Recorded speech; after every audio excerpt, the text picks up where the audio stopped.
喺今日嘅娛樂圈嚟睇，由各路明星公布婚訊嘅情況嚟講，而家好多女明星似乎唔再好似以前咁熱衷嫁入豪門啦。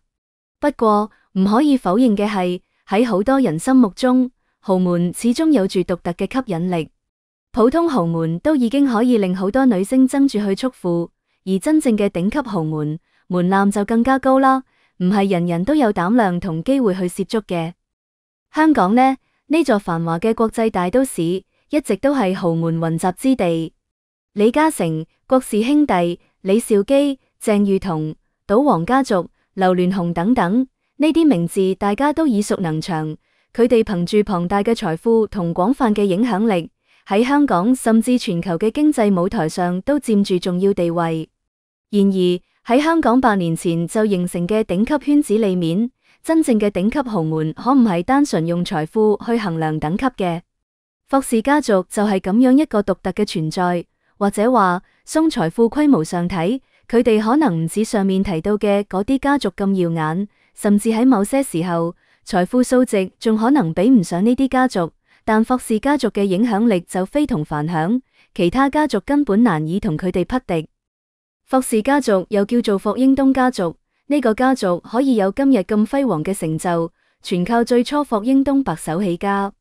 1923年，霍英東喺香港一個貧苦家庭出世，佢嘅人生一開始就充滿咗艱辛同磨難。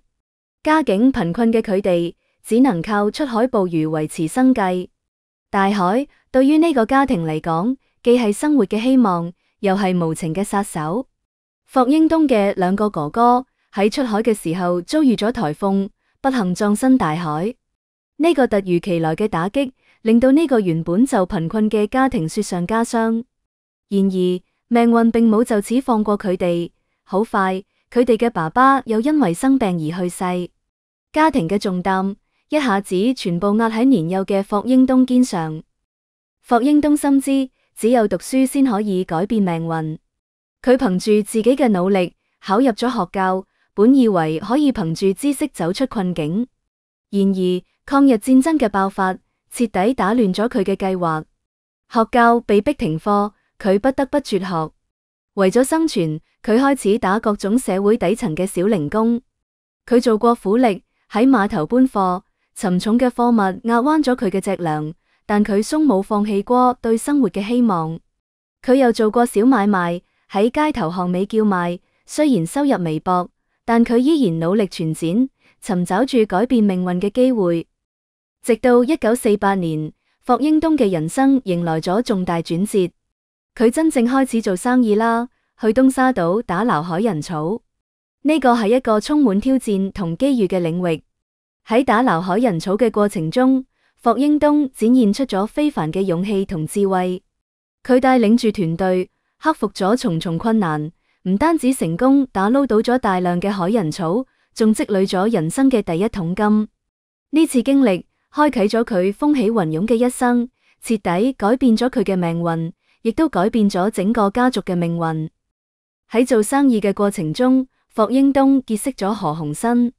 當時2個人都仲處於事業嘅起步階段，尚未取得今日咁輝煌嘅成就，但佢哋都有住敏銳嘅商業洞察力同遠大嘅抱負。喺交流中，佢哋意識到對方未來可以成大事，彼此惺惺相惜，為日後嘅合作打下咗良好嘅基礎。起初，佢哋嘅合作都算順利，共同喺商業領域探索前行。然而，隨着時間嘅推移，2人之間嘅關係逐漸發生咗變化。何鴻燊喺得到霍英東嘅投資後，承諾會為澳門建設基礎設施，助力澳門嘅發展。霍英東出於對朋友嘅信任同對國家建設嘅期望，毫不猶豫咁給予支持。然而，何鴻燊喺取得成功後，卻一舉成為賭王，將主要精力放喺博彩業嘅發展上，完全冇將慈善事業同澳門嘅基礎設施建設放在心上。呢個同霍英東嘅理念產生咗嚴重嘅衝突。霍英東係一個講誠信、愛國而且關注民生嘅人。佢出生喺英國殖民地香港，從小經歷過社會嘅底層生活，深知百姓嘅疾苦。呢種特殊嘅成長經歷，令到佢有住強烈嘅愛國之心。佢希望通過自己嘅努力，為國家同社會做出貢獻。喺何鴻燊呢件事上，佢原本係想借助何鴻燊嘅力量，幫助國家更好地建設澳門。然而何鴻燊嘅做法令到佢感到失望同痛心，兩人因此交惡，分道揚鑣。霍英東嘅愛國情懷唔單止體現喺對朋友嘅選擇上，更加體現喺佢嘅實際行動中。喺抗美援朝戰爭期間，中國面臨住巨大嘅物資短缺困難。霍英東得知呢個情況後，毫不猶豫咁挺身而出，佢冒險自己組織咗大批嘅船隊，唔理英美政府嘅封鎖同威脅，為志願軍提供咗大量嘅戰略物資。呢啲物資包括藥品、食品、武器裝備等等，為抗美援朝戰爭嘅勝利做出咗重要貢獻。呢次行動令到佢贏得咗中共嘅信任，但亦都因此長期遭到英美政府嘅非難。英美政府對霍英東進行咗各種打壓同限制，例如霍英東建好九龍商業大廈後，美國政府為咗阻止佢嘅商業發展，禁止商業大廈內買賣美國貨，而且仲禁止租戶接入電話線。呢一系列嘅舉措令到霍英東嘅商業計劃徹底崩潰，給佢帶來咗巨大嘅經濟損失。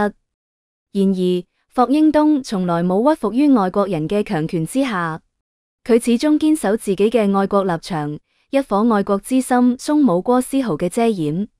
等到國家改革開放嘅號角吹響，霍英東成為咗最早到內地投資嘅香港企業家之一。佢積極響應國家嘅號召，將大量嘅資金同先進嘅技術、管理經驗帶到內地，為內地嘅經濟發展注入咗新嘅活力。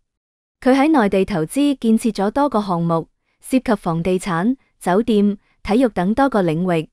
佢嘅投資唔單止促進咗當地嘅經濟發展，仲為當地創造咗大量嘅就業機會，改善咗人民嘅生活水平。除咗喺經濟領域為國家做出貢獻外，霍英東仲堅決擁護一國兩制呢個偉大方針。喺香港回歸前後嘅過程中，佢發揮咗重要作用，做出咗突出貢獻。佢利用自己嘅影響力同人脈資源，積極宣傳一國兩制嘅政策，為香港嘅平穩過渡同繁榮穩定做出咗努力。佢深知一國兩制對於香港嘅重要性，堅信呢個方針能夠保障香港嘅長期繁榮穩定，令到香港繼續保持國際金融、貿易、航運中心嘅地位。霍英東非常重視中國體育嘅發展，佢認為體育係一個國家綜合實力嘅重要體現，能夠增強民族嘅凝聚力同自豪感。佢嘅長子霍震霆成為咗霍家喺體育界嘅代言人。當年為咗令到北京申奧成功，霍震霆跟住霍英東嘅腳步，去往各個國家，親自遊說奧委會執委。佢哋不辭辛勞，四處奔波，向世界展示中國嘅實力同決心，為北京申奧成功立下咗汗馬功勞。霍英東嘅孫子霍啟剛亦都繼承咗家族嘅優良傳統，佢娶咗跳水女王郭晶晶，呢一樁婚事喺當時引起咗轟動。港媒喺報道嘅時候，用嘅係郭晶晶下嫁霍家呢個詞，呢個用詞足以睇得出整個香港對體育嘅尊重，仲有霍家對郭晶晶嘅尊重。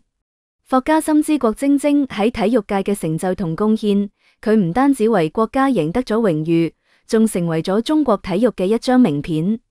霍家以呢種方式迎娶郭晶晶，體現咗佢哋對體育精神嘅崇尚同對為國家做出貢獻嘅人嘅敬重。2006年10月28日，霍英東喺北京因病去世，享年84歲。佢嘅離去係香港乃至全國嘅一大損失。國家對佢嘅功績給予咗高度認可。佢嘅葬禮係按國葬規格舉辦嘅，棺槨覆蓋國旗。呢一殊榮充分體現咗國家對霍英東同霍氏家族嘅認可同敬重。積極投身祖國建設嘅霍氏家族，又點會只看重積累自己家族嘅財富呢？